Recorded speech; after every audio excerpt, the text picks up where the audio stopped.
Hey guys, Vidhu here, back with another video, and today we're going to discuss about knee pain.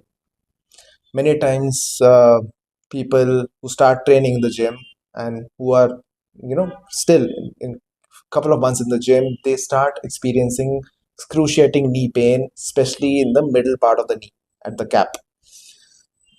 And little do they know about what is really happening with them. They rush to the orthopedic or maybe a physio, and somewhere someone tells them, convinces them that training is not for them and their body is not supposed to move like that, and they're supposed to rest. And believe me, it gets worse every day as you age, right? So really, why does this knee pain happen? It's very common, not just now with the clients that I have trained, with people that I've spoken with, even athletes and great coaches that talk about it. We must address the common issues, which include A, movement, B, movement, and C, movement. This is the truth.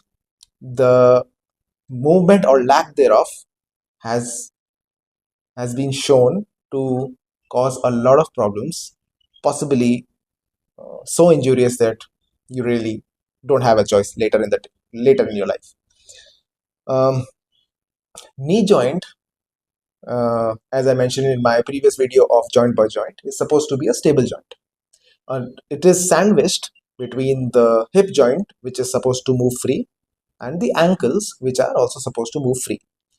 Now, either of hip or ankle get tight due to maybe a lot of sitting, improper footwear, or maybe uh, lack of movement or improper movement.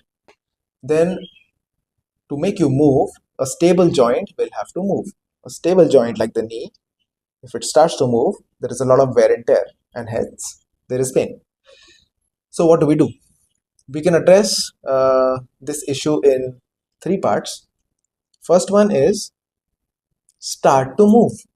When the hips and the ankles start moving freely, the pressure on the knee automatically will get low. When you are able to move the hips in the way it's supposed to move, up and down, laterally to the side, rotate the hips, when you are able to move the ankles up and down, flex and extend and rotate, then when you are moving, there is immense lightness on the knee, right? All the pressure is taken by the things that move, hips and ankles, and the knee is safe. And thus, with your forward lunges and squats, which are restrictive, always try to move in all planes of motion. Try side lunges, try hip rotations. Cable wood chops are very good exercise to do that. Try, one arm farmer's carries. What these will do is, when you are doing forward based movements or up and down, you're only um, developing muscles which are helping you go forward and back or up and down. But when you're going sideways, you're developing the other half of the muscle, which is the inner thigh, the outer glute, the glute med, which helps to externally rotate the hips. Yeah, and it is helping you move free. So try implementing that into a routine. Secondly, every one of us should know how to self treat the body, self massage the body, self stretch the body in the correct manner. If your lower back is very tight, majorly that issue is because of the tight hips, because hips, like similar to the knee, hips are also sandwiched between knee and lower back. And if hips are tight, then who's going to bear the burden?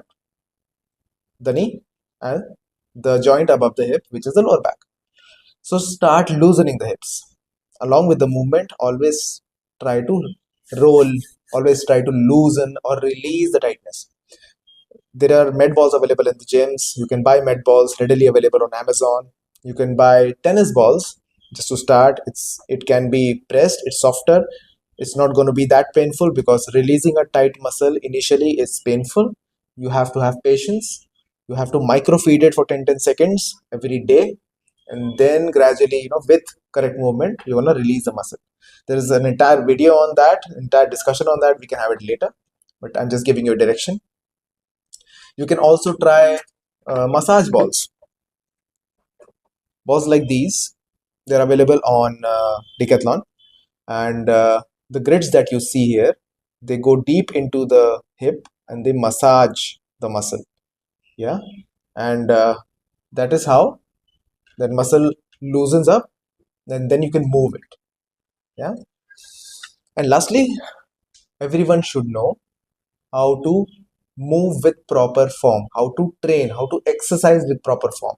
If you are only squatting partially, maybe half squat, then you are A, not developing full muscle, B, you are, and if you are loading it, you are already tight because you can't move, you can't go down because of tight ankles and tight hips, and then you are adding weight on top of it.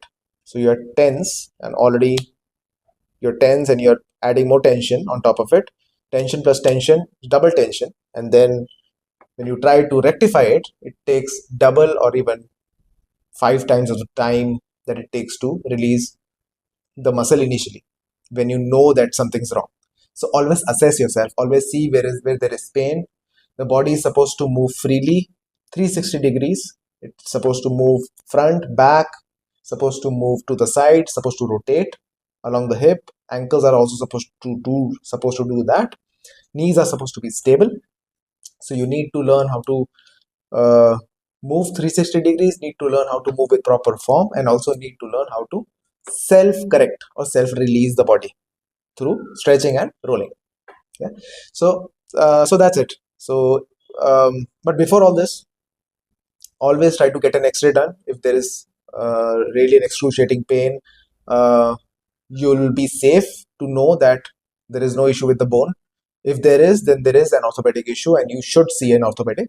But if it is not, then you are safe to use these methods of movement, release, and proper form, so that you can lift heavy, be healthier, and stay strong for long. Yeah. So yeah, if you have any questions, guys, reach out to me in the comment section and or my Instagram, which is @outlaw lift, and be the outlaw.